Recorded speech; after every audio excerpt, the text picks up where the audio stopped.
सो हाय, हम आ चुके हैं अपने डे 30 पे ऑफ मास्टर सीरीज़ और आज हम करने वाले हैं एक मिनी मॉक प्रैक्टिस जिसमें हम देखेंगे क्वेश्चंस सारे टॉपिक्स के हमारे पेपर 1 के। और जैसे कि शुरुआत के 25 दिन में हमने आपको सारा सिलेबस करा दिया। अभी 5 दिन हम मिलके आपको सारे जितने भी हाई ROI टॉपिक्स हैं उनका रिवीजन करा रहे थे। अब हम आज आपका एक छोटा सा टेस्ट लेने आए हैं, मतलब आपको क्वेश्चन पकड़ना सिखाने आए हैं कि कैसे आपको क्वेश्चंस लगाने आने चाहिए। समझ रहे हो? आपने जो भी नॉलेज पढ़ी है ब्लूम्स रिवाइज टेक्सोनॉमी, अभी मैंने डे 26 में आपको रिवाइज़ कराई है, डे 27 में रिवाइज़ कराई है, तो वो आपको लगानी तो भी आनी चाहिए, टेस्ट तो भी हो जाना चाहिए। तो बस वही टेस्ट आज हमारा है और आप अब देखेंगे कि कैसे हम कीवर्ड्स पकड़ के क्वेश्चन को बहुत आसानी से करेंगे। ठीक है। अब कुछ बच्चे कहेंगे मैम आप इतने पुराने PYQ करा रही हो, ट्रेंड तो चेंज हो गया है। तो उन बच्चों को मैं बता दूं कि ट्रेंड भी चेंज होता है ना।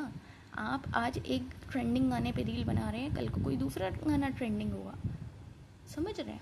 तो द थिंग इज़ कि आपको अपना पूरा कॉन्सेप्चुअल बेस तैयार रखना है। आपके लिए ये क्वेश्चंस भी इम्पॉर्टेंट है। एक समय पे UGC नेट ने ये क्वेश्चंस भी पूछे हैं, तो ज़रूरी नहीं है कि अभी जो पिछले 2 साल से पूछ रहा है उसी टाइप पे आएगा। आपको कोई हैरानी हो जाए, आप वहाँ बैठ के सक पका जाएँ कि अरे ये कैसे आ गया, ये तो मैंने किया ही नहीं। क्योंकि बहुत बच्चों का क्या होता है ना कि वो हार्ड के चक्कर में ईजी चीज़ें छोड़ देते हैं, और जब ईजी चीज़ें छोड़ देते हैं तो फिर उन्हें बाद में उसका खामियाजा भुगतना पड़ता है ना। तो वो आपके साथ ना हो, इसलिए हम शुरुआत करते हैं आज से टीचिंग एप्टीट्यूड के पहले क्वेश्चन से, जिसमें पूछा है कि ब्लूम्स रिवाइज्ड टेक्सोनॉमी का। देखो, रिवाइज्ड सब तो पहले एक बार कायदे से पढ़ लेना। और जिन बच्चों को लग रहा हो कि उनकी तैयारी बहुत अच्छी चल रही है तो एक बार कमेंट डाउन करके मुझे बता दो कि ब्लूम्स रिवाइज्ड टेक्सोनॉमी की किसने 2001 में।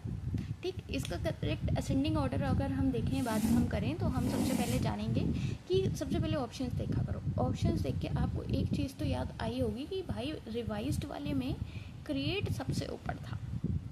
ठीक, अब रिमेंबर तीनों में एक ही जगह पे है। क्या चेंज हो रहा है? अप्लाई अंडरस्टैंड चेंज होता हुआ दिख रहा है। तो एक कॉमन सेंस लगाओ कि कोई चीज़ की आपको अगर नॉलेज है तो उसे पहले आप समझोगे फिर अप्लाई करोगे, या अप्लाई करके समझोगे, या समझोगे एनालाइज करोगे फिर अप्लाई करोगे। The thing is what Bloom's taxonomy says that according to the cognitive level, first you remember, then understand, then apply, analyze, evaluate, then create। तो ये सीक्वेंस आपको याद होना चाहिए बार बार। अभी मैं आपको हाई ROI टॉपिक जब रिवाइज करा रही थी तब भी बता रही थी, तो इन केस आपने नहीं किया है, नहीं पढ़ा है तो पढ़ लेना। और जिन बच्चों से जो सवाल पूछे जरा कमेंट डाउन करो आंसर। अगले क्वेश्चन की अगर मैं बात करूँ, a teacher gives a pre test before starting a new chapter. अब ये यहाँ आपको कीवर्ड मिल गया प्री टेस्ट। प्री टेस्ट आप किसी का कर रहे हो तो कुछ डायग्नोज करने के लिए कर रहे हो, है ना, कि उस बच्चे को कितना क्या आता है, तो वो डायग्नोस्टिक एवेल्युएशन हो गया। अच्छा, फॉर्मेटिव एवेल्युएशन की अगर मैं बात करूँ, देखो मैं आपको क्वेश्चन कैसे बनते हैं क्वेश्चन के अंदर से वो बताना चाह रही हूँ। तो अब आपको यहाँ डायग्नोस्टिक पढ़ के नहीं आगे निकल जाना है, आपको चीज़ समझनी है कि फॉर्मेटिव क्या होता है, समेटिव क्या होता है, नॉर्म रेफरेंस्ड क्या होता है। समझ रहे हो? अगर मैं बात करूँ आपसे तो फॉर्मेटिव पता नहीं क्या सिस्टम है, ठीक किया करो इसे। ठीक है, चलो एक तो चलो वो सारी बातें बाद में। अगर हम प्री टेस्ट की बात करें, हमने डायग्नोस्टिक समझ लिया कि हाँ भाई हम किसी का प्री टेस्ट ले रहे हैं, दैट हम डायग्नोज कर रहे हैं कि उस बच्चे को कितना आता है, already know, that is diagnostic. Formative क्या होता है? जो हमारे ऑनगोइंग क्लासेस में हम बीच बीच में बच्चों से टेक्स्ट आंसर पूछ लेते हैं, कोई क्वेश्चन कर लेते हैं एवेल्युएशन करने के लिए, दैट इज़ फॉर्मेटिव। समेटिव क्या होता है? आफ्टर, बाद में आप जो एक मिड टर्म्स एग्ज़ाम ले रहे हैं, सेमेस्टर एग्ज़ाम्स ले रहे हैं, डैट इज़ समेटिव एवेल्युएशन। तो ऐसे करके आपको आना चाहिए। नॉर्म रेफरेंस्ड आप बताएंगे क्या होता है, क्योंकि ये मैंने अभी परसों ही रिवाइज़ कराया है। समझ रहे हो? तो जल्दी से कमेंट डाउन करके बताओ नॉर्म रेफरेंस एवेल्युएशन क्या होता है। अब हमारे पास क्वेश्चन है, the teaching method in which teacher gives the general principle rule first. अब आपको यहाँ क्या समझ में आ रहा है कि रूल पहले आया है, देन क्या आया है, स्पेसिफिक एग्जाम्पल। तो रूल से एग्जाम्पल की तरफ हम जाते हैं तो वो कौन सी अप्रोच हो जाती है हमारी? Deductive method. और मैंने आपको क्या बताया था, क्या ट्रिक बताई थी कि एग्जाम्पल से अगर आप रूल इंड्यूस कर रहे हो, देखो राइटिंग जज मत करना, कैसे लिख रहे हैं ये नहीं, ऐसे लिख रहे हैं, समझ रहे हो, वो नहीं आ पा रही है। चलो एग्जाम्पल से अगर आप रूल की तरफ जा रहे हैं तो कौन सी ये अप्रोच कहलाती है, बताओ कौन सी अप्रोच कहलाती है, इंडक्टिव। ठीक, अगर किसी ने मजाक बनाई मेरी राइटिंग की, तब मैं उसे अपनी असल राइटिंग दिखाऊंगी कि देखो ये होती है, भले ही उतनी खूब ना हो, बट द थिंग इज आप मजाक नहीं बना सकते। ठीक है चलो टीचिंग मेथड आ गया समझ में, इसका आंसर क्या हो जाएगा, डिडक्टिव। हो जा भाई हाईलाइट, बच्चे कैसे समझेंगे। फोर्थ क्वेश्चन की अगर मैं बात करूँ, विच of the following best describes the criterion referenced evaluation. अभी मैंने आपसे नॉर्म रेफरेंस्ड पूछा, देखो क्राइटेरियन रेफरेंस्ड आ गया और 2022 में ही आया है, समझ रहे हो आप। तो ये आपको यहाँ एक कीवर्ड मैंने बताया था क्राइटेरिया, तो आपको यहाँ कहीं दिख रहा है, बताओ, ये मैंने तो बनाया नहीं, ऑप्शन मैंने तो बनाया नहीं, बट क्वेश्चन आता ही इस तरह से है कि आप कीवर्ड पकड़ के आंसर ढूंढ पाओ। रैंक स्टूडेंट अगेंस्ट टीचर, नहीं। Gives all student the same grade दे दोगे तो क्राइटेरिया क्या है भाई, evaluates only the teacher effectiveness, भाई क्यों नहीं, बच्चों की क्यों नहीं देखें, तो आंसर क्या है हमारा, measure the student performance against a pre determined standard और क्राइटेरियन नॉट अगेंस्ट पीयर्स। तो ये हमारा आंसर हो गया बी इसका। ठीक, अगर मैं बात करूँ अपने रिसर्च के क्वेश्चंस की, तो हम जानते हैं research that is conducted to generate new knowledge, knowledge generate हो रही है, पहला पॉइंट आपको मिला, पहला कीवर्ड मिला। ऐसे कीवर्ड्स ढूंढो बहुत जल्दी हो जाएगा। देखो न्यू नॉलेज आपको मिला एक keyword, without any immediate practical application. तो आप सिर्फ एक न्यू नॉलेज को जनरेट करने के लिए रिसर्च कर रहे हैं, कोई भी इमीडिएट प्रैक्टिकल एप्लीकेशन नहीं है, तो that is the pure basic research. Apply नहीं है, आपको कहीं अप्लाई नहीं करनी है, कोई एक्शन नहीं लेना है, कोई डिस्क्रिप्टिवनेस नहीं देनी है, सिर्फ एक न्यू नॉलेज जनरेट करनी है, that is basic pure research. ठीक है, इतना ज़्यादा हाईलाइट होने को नहीं कहा था चाचा। ये आ गया हमारा बेसिक प्योर रिसर्च। फिफ्थ, जब इंसान का दिमाग ख़राब हो ना तो काम भी ख़राब ही होते हैं। नहीं मेरा ख़राब नहीं है। In research a variable that the researcher deliberately keeps constant. अब देखो यहाँ तुमको मिल गया कि वेरिएबल को कांस्टेंट रखा जा रहा है to prevent it from affecting the dependent variable. Constant रखा जा रहा है यानी कि तुम क्या कर रहे हो, कंट्रोल कर रहे हो इसको, जिससे वो डिपेंडिंग वेरिएबल को अफेक्ट ना करे। तो यहाँ और सारे वेरिएबल का तो मतलब ही नहीं है, सीधा तुमको कंट्रोल वेरिएबल दिखना चाहिए।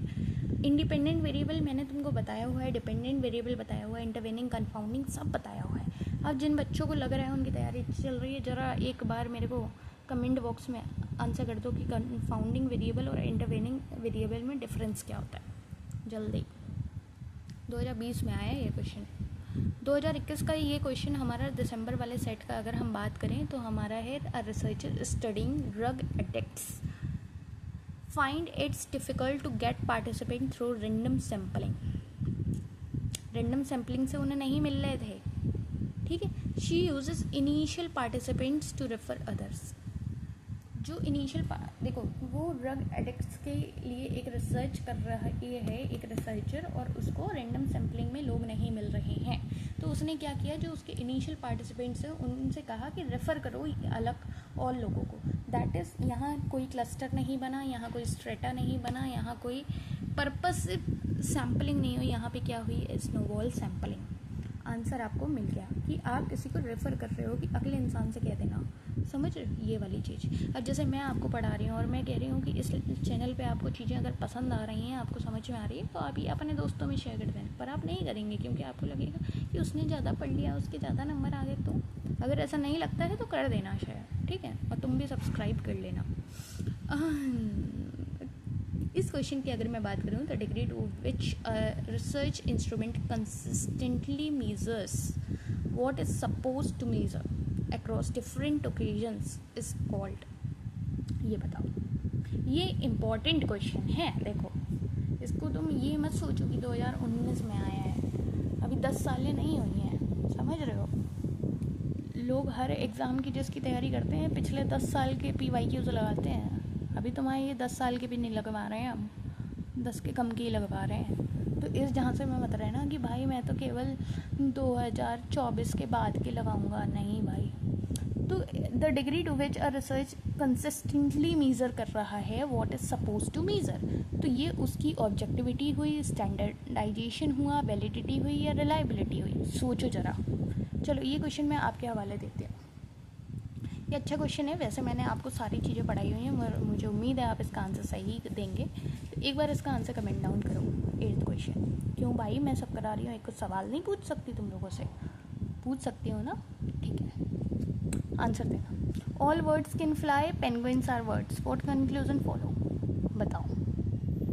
सारी चिड़ियाँ उड़ सकती हैं, सारी चिड़ियाँ उड़ सकती हैं, और पेंगुइन क्या है? वर्ड्स हैं। ये 2 सेंटेंस आपको मिले हैं, ठीक। तो penguins can fly from the premises given, penguin can not fly, some penguin can fly, no words can fly. अब यहाँ सबसे पहले या तो तुम आंसर तुमको दिख गया तो अच्छी बात है, अगर नहीं दिखा तो तुम क्या करोगे? Option eliminate. तो तुम्हें आंसर दिख गया होगा। अगर नहीं दिखा है तो तुम एलिमिनेट कैसे करोगे? No words can fly. देखो यहाँ सम और नो की तो बात ही नहीं है, निगेटिव है नहीं, और सम कुछ की बात भी नहीं है। बात इतनी सी है कि सारी चिड़ियाँ उड़ती हैं और पेंगुइन वर्ड्स हैं, तो निगेटिव का सेंस नहीं है। एक ही पॉजिटिव आपको दिख रहा है जो हो सकता है, क्योंकि जो प्रेमिसेस गिवन है ऑल वर्ड्स कैन फ्लाई, उससे आप कह सकते हो कि पेंगुइन फ्लाई कर सकती है। तो ये आपका आंसर हो गया। अगले क्वेश्चन की अगर मैं बात करूँ तो ये सीटिंग अरेंजमेंट का अगर आप रैंकिंग वाला देखेंगे तो उसका है Rohit is 8th from left, 14th from right, how many students are in the row. तो इसका बहुत बेसिक फॉर्मूला मैंने बताया था, अब इसमें ज़्यादा मैं आपको अक्लमंदी नहीं बताऊंगी। बेसिक फॉर्मूला मैंने आपको बताया था कि आप इसमें करोगे 8 प्लस जो भी दे रखी है होती है पोजीशन, उसको प्लस करते हो और उसमें से 1 माइनस कर देते हो। यही तो करते हो। जो लेफ़्ट से जितनी दे रखी है, राइट से जितनी दे रखी है, उतना आप निकालते हो और उसको 1 से माइनस कर देते हो। तो अगर आप यहाँ 1 माइनस करेंगे तो कितना आंसर आएगा बताइए आप? दिख गया आंसर?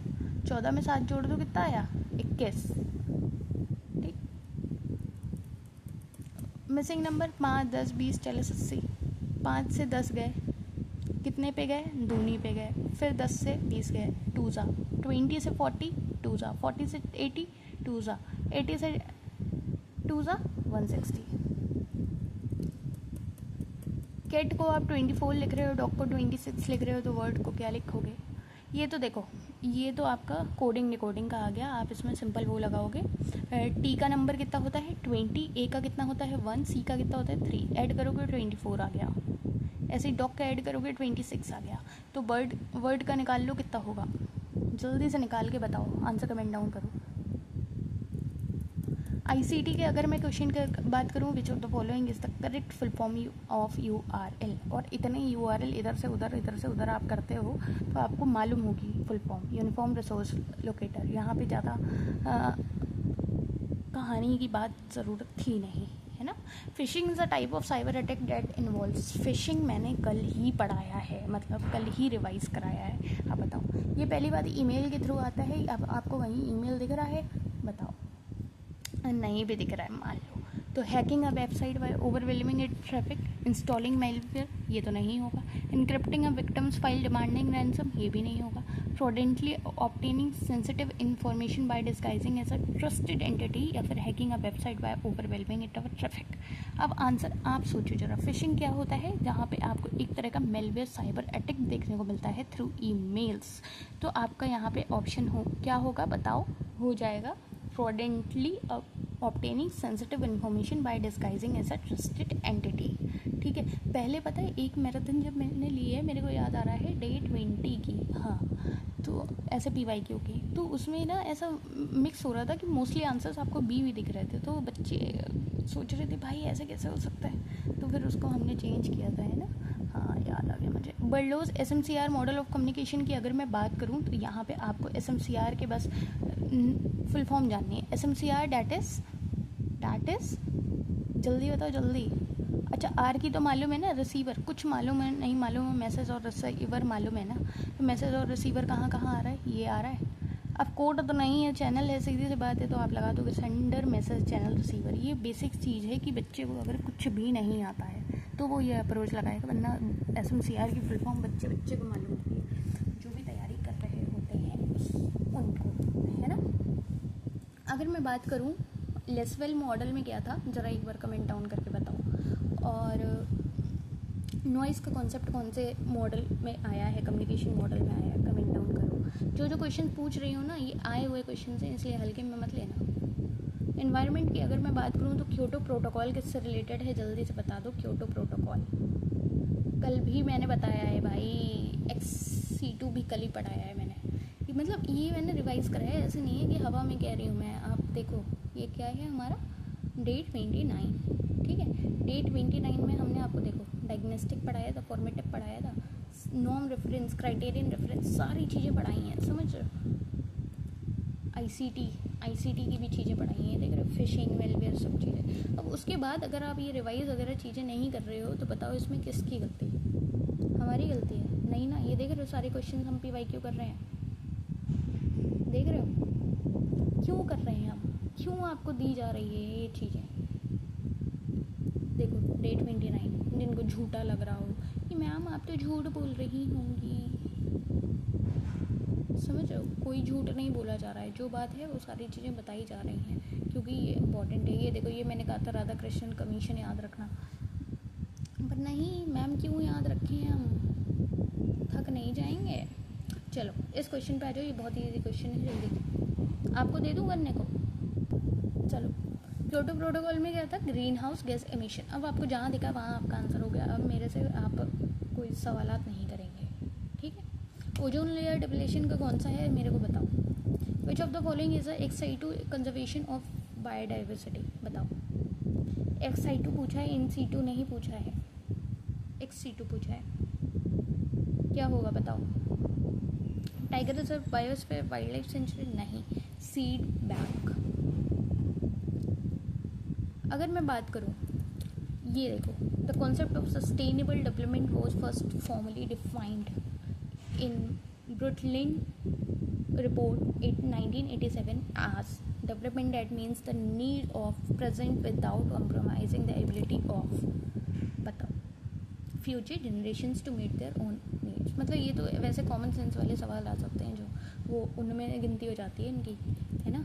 अगर मैं बात करूँ which is of the following is not institute of national importance, तो हमने देखा था कि जितने भी IIT, एम्स, IIMs होते हैं वो हमारे इंस्टीट्यूट ऑफ नेशनल इम्पोर्टेंस होते हैं, तो इसमें से कौन सा नहीं है नेशनल इम्पोर्टेंस का, डैट इज़ दिल्ली यूनिवर्सिटी। ये कौन सी कैटेगरी में, कौन सी टाइप ऑफ यूनिवर्सिटी में आता है, ये एक बार कमेंट डाउन करो। देखो जो सवाल पूछ रहे हो उनके आंसर अगर आप कमेंट डाउन करेंगे तो शायद हमारा तालमेल कुछ और बैठ पाएगा और हम आपके हिसाब की और चीज़ें ला पाएंगे। तो try to be in the journey और आप अपना एक्टिव पार्टिसिपेशन दिखाओ। UGC नेट, ये देखो 2022 का DI का एक सवाल है और ये मैं आपके हवाले करती हूँ, इसका आंसर मेरे को चाहिए। एक कंपनी का रेवेन्यू इतना है 2022 में, 2023 में वो 20% से बढ़ गया, तो 2023 में कितना रेवेन्यू होगा। अब 20% से बढ़ गया, डैट इज़ 20/100, डैट इज़ 1/5। 1/5 बढ़ गया यानी कि 5 से 6 हो गया। अब 5 से 6 हो गया तो बस आंसर निकाल लो, आपको आंसर मिल जाएगा। जल्दी इसका आंसर कमेंट डाउन करना, हिंट दे दिया है मैंने। तो आज के लिए इतना ही। मुझे लगता है आपको मज़ा आया होगा इन 20 क्वेश्चंस को करने में। अभी हम धीमे धीमे लिमिट बढ़ाएंगे, ऐसा हम आपको एक साथ बर्नआउट वाले स्टेट पर नहीं ले जाना चाहते कि एक साथ हमने 50 क्वेश्चन करा दिए। हम 20 हैं, 20 से हम 30 पे जाएंगे, 30 से हम 40 पे जाएंगे। और क्योंकि आज हमारा डे 30 था तो हमने सोचा कि आपको थोड़ा सा हल्का ही दें, तो हमने डे 20 में आपको क्वेश्चंस करा दिए। अगर आपको चाहिए कि और ऐसे ही सिमिलर क्वेश्चंस आपकी प्रैक्टिस के लिए आपको ज़रूरत है तो वो टेलीग्राम ग्रुप पे पड़ी हुई है PDF, आपको बस जाना है वहाँ पे, लॉगिन करना है। लॉगिन क्या करना, मतलब चैनल पे आपको सब्सक्राइब कर लो, जो भी होता हो वो कर लो और वहाँ से PDF से अपना काम कर सकते हो। और चाहिए क्वेश्चंस, और चीज़ें चाहिए तो कमेंट डाउन कर सकते हो। बाकी स्मार्ट टेबल्स वगैरह आपको अगर 1 पेज नोट्स चाहिए तब भी आप कमेंट डाउन कर सकते हो। I will try to provide it, ठीक। But the thing is you have to subscribe the channel, you have to show your active participation. आपका एक्टिव पार्टिसिपेशन अगर मेरे को नहीं दिखेगा तो फिर गलत बात है, इसलिए आपका एक्टिव पार्टिसिपेशन इज़ मस्ट। तो आज के लिए इतना ही, मिलते हैं आपसे एक नई क्लास में एक नए अंदाज के साथ, और डे 31 से कुछ सरप्राइजेस के साथ हम नई चीज़ें लाने वाले हैं, तो बी रेडी फॉर डैट। और अगर इंग्लिश आपका पेपर 2 है तो फिर मुझे उम्मीद है कि आप देख रहे होंगे, और उसमें भी हम इंडियन इंग्लिश लिटरेचर का पूरा एक सब कुछ चीज़ें समराइज़ करके बहुत अच्छे से मैराथन लेने वाले हैं। वो आप मैराथन मेरी आप देख रहे हो, ये वाली मैंने 20 मिनट में कर दी, तो मैराथन मेरी ऐसे 2-2 घंटे की नहीं होती, मैक्सिमम 1 घंटे की होती है, उससे ज़्यादा नहीं होती है ना। तो आज के लिए इतना ही, मिलते हैं आपसे कल बहुत ही अच्छी क्लास के साथ।